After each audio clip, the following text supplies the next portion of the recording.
मेरे पास सेवा का नशा है, मैं आपको सेवा का नशा देता हूं और आप ये नशा छोड़ दो। है किसी की तैयारी? हाथ बांधे हुए है, खोलना है तो।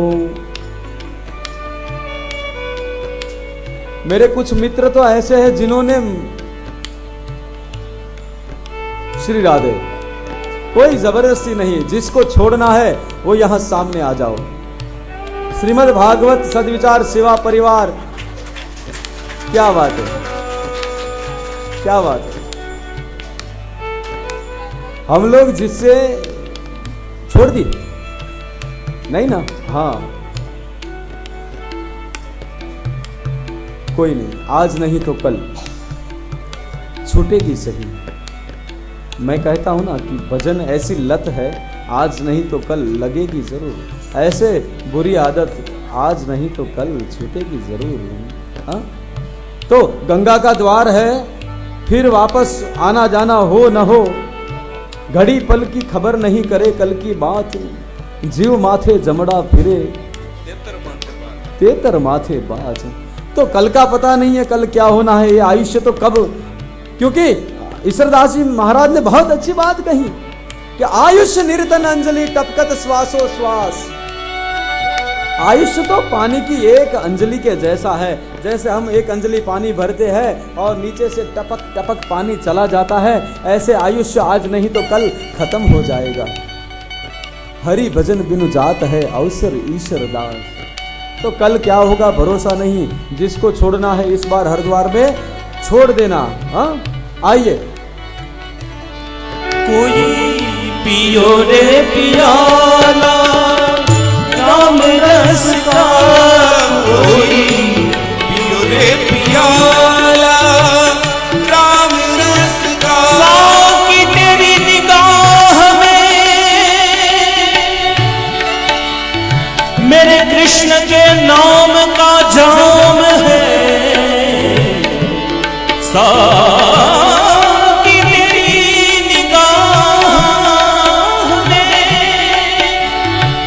राम नाम का जाम है, बेहोश न हो पीने से तो पीना हराम है। कोई पियो रे पियाला राम रस का, कोई पियो रे पियाला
गलितम फलम सुखमुखद्राव मुक्त संयुतम पीबत भागवत रसमालयम मुहुर्हो रसिका भुवि भावुका। जो रसिक है, श्रीमद् भागवत को अमृत कहा गया। अमृत है कहां? ये बड़ा प्रश्न है। हाँ? कहीं कोई महात्मा जी कह रहे थे और हमने सुना था कि लोग कहते हैं अमृत चंद्रमा में है, कोई कहता है अमृत पाताल में है, कोई कहता है अमृत सागर में है, और कोई कहता है अमृत मां के दूध में है। अमृत का अर्थ क्या होता है? जो अमृत का पान करे वो कभी मरता नहीं, ऐसा कहा गया। तो अगर चंद्रमा में अमृत होता तो चंद्र को क्षय नहीं होता। आप देखते हो कि चंद्र 15 दिन तेज में होता है, 15 दिन अस्त हो जाता। अगर उसमें अमृत होता तो कोई कहता है अमृत चंद्र पर से लाया गया, पर महात्मा जी कहते हैं कि भाई अगर वहां अमृत होता तो चंद्र का क्षय नहीं होता, न तो उसका कभी तेज बढ़ता और ना कभी कम होता, स्थित प्रज्ञ स्थिति में रहता। तो कहे फिर अमृत कहां से लाए? समुद्र से लाए? कहे अमृत का तो स्वभाव है। अगर समुद्र से अमृत निकला होता तो समुद्र खारा नहीं होता। सागर देखते ना, सागर का जल खारा है, तो वैसा नहीं होता। क्यों? अमृत का स्वभाव है, अमृत शक्कर जैसा है। देखो एक वाटी आप पानी ले लो, उसके अंदर 2 दाने शक्कर डालो, तब वो पूरा पानी कैसा हो जाएगा? मीठा हो जाएगा। और कुछ बूंद भी अगर अमृत की सागर में रही होती तो ये सागर मीठा होता। माने अमृत वहां भी नहीं है। तो अमृत है कहां? तो कहीं पाताल में से लाए हैं। अगर पाताल में अमृत होता तो शेषनाग में जहर न रहता। क्यों? अमृत तो ऐसी चीज है, विष को भी अमृत बना देती है। तो क्या अमृत मां के दूध से मिला है? महात्मा जी कहते हैं नहीं, मां का दूध अमृत जैसा जरूर है पर अमृत नहीं है। क्यों? अगर मां का दूध अमृत होता तो जीव की मृत्यु ही ना होती। लोग जाते हैं ना, हम देखते हैं, तो कभी जीव की मृत्यु होती ही नहीं, तब फिर अमृत आया कहां से? तो महात्मा जी श्रीमद् भागवत में उसका जवाब देते हैं कि श्रीमद् भागवत ही अमृत है। और इसका प्रमाण दिया गोपियों ने। गोपी गीत में एक श्लोक गाया, क्या कहा? तव कथामृतम तप्त जीवनम, कि हे ठाकुर तेरी कथा ही अमृत है और इसको पीने के बाद में जीव निर्भय हो जाता है। तो अमृत कहाँ है? जहां मेरे ठाकुर की कथा होती है, जहां मेरे भगवान का यशगान होता है, वही अमृत है, बाकी कहीं अमृत है ही नहीं। तो निगम कल्पतरोर गलितम फलम सुख मुख द्राव अमृत संयुतम, अमृत सुखदेव जी के मुख से टपक रहा है, हमें तो केवल उसे लेना है। प्रथम स्कंद का प्रथम अध्याय, जिसको प्रश्नाध्याय कहा गया, जिसमें शौनक जी महाराज ने 6 प्रश्न किए। सबसे पहला प्रश्न यह किया कि मानव का एकांतिक श्रेय किसमें है। दूसरा प्रश्न यह कहा कि श्रेय का साधन क्या है। तीसरा प्रश्न यह किया कि देवकी और वसुदेव के यहां भगवान क्यों पधारे। पांचवा प्रश्न ये कहा कि राम और कृष्ण ने कौन सी लीला की। और अंत में छठा प्रश्न ये कहा कि भगवान जब स्वधाम गए तब धर्म किसकी शरण में गया। सूत जी महाराज ने 6 प्रश्न सुने और फिर सुखदेव जी महाराज की वंदना की। यस्वानुभावमखिलं श्रुतिसारमेकं मध्यात्मदीपमतितीर्षितां तमोन्धं संसारिणां करुणयाः पुराणगुह्यं तं याशिसूनुमुपयामि गुरुं मुनीनां। यस्वानुभावमखिलं श्रुतिसारमेकं मध्यात्मदीपमतितीर्षितां तमोन्धं संसारिणां करुणयाः पुराणगुह्यं। तम व्यास सुनु मुपियामी, और क्या कहा, गुरुम मुनि नाम, कि हे सुखदेव जी महाराज हम आपकी वंदना करते हैं। गुरुओं के, मुनियों के भी जो गुरु है, ऐसे सुखदेव जी महाराज मैं आपकी वंदना करता हूँ। ऐसे सुखदेव जी महाराज की वंदना करके जो अंतिम प्रश्न था, छठा प्रश्न था, उसका जवाब पहले दिया।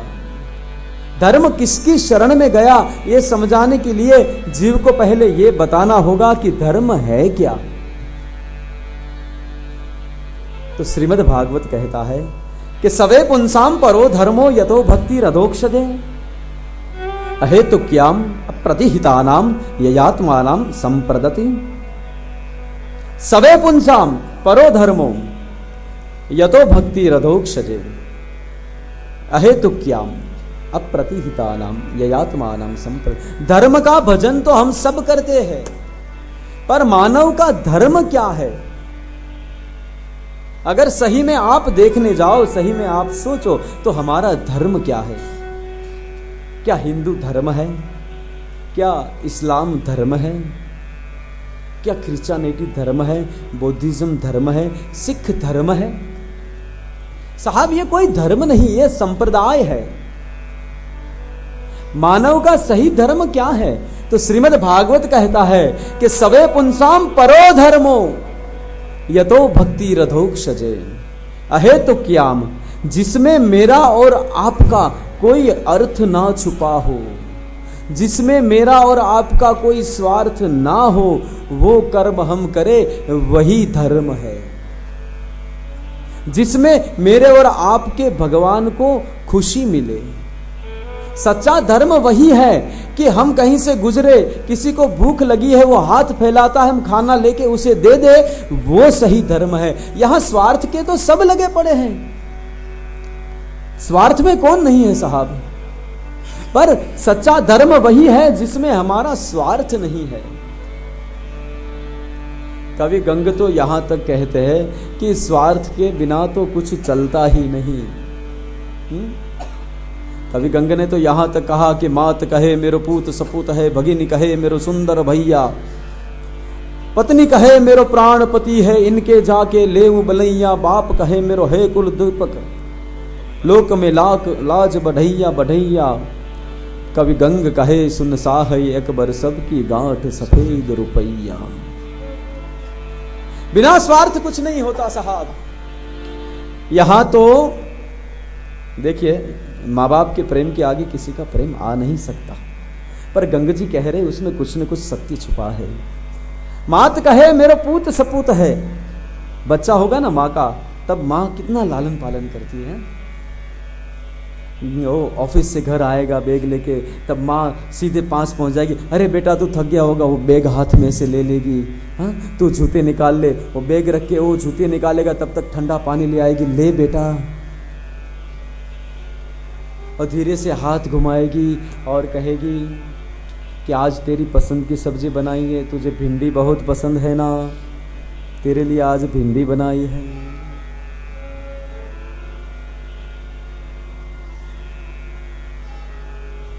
बहन कहेगी मेरे सुंदर भैया, बहन क्या कहती है, मेरा भैया सबसे प्यारा, मेरे भाई जैसा किसी का भाई ही नहीं। क्यों? वो रक्षाबंधन आती है ना, इसलिए।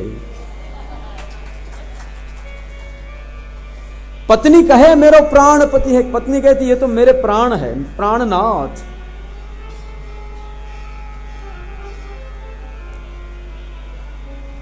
और बाप कहता है ये मेरे कुल का दीपक है, मेरी लोक में लाज बढ़ाएगा। पर ये कब तक है सब? जब तक आप जिंदा है तब तक। जिस दिन ये सांस रुक गई सब खत्म हो जाएगा साहब। मां भी सामने से आके बैग ले लेती, उठा लेती है। क्यों? महीने में 50,000 कमाते हो इसलिए। गुजराती में भजन है और कहते हैं, पाटे बेसाड़ी एनी पूजा करे भाई ज्यां सुधी जीवी रे शकेत, पर देह रे विनानो एनो आत्म आवे तो तगड़ी मुके कही प्रेत, जब तक जिंदा है पाट पे बिठाकर खाना खिलाएंगे, ये मेरा बेटा निवाले मुंह में देंगे।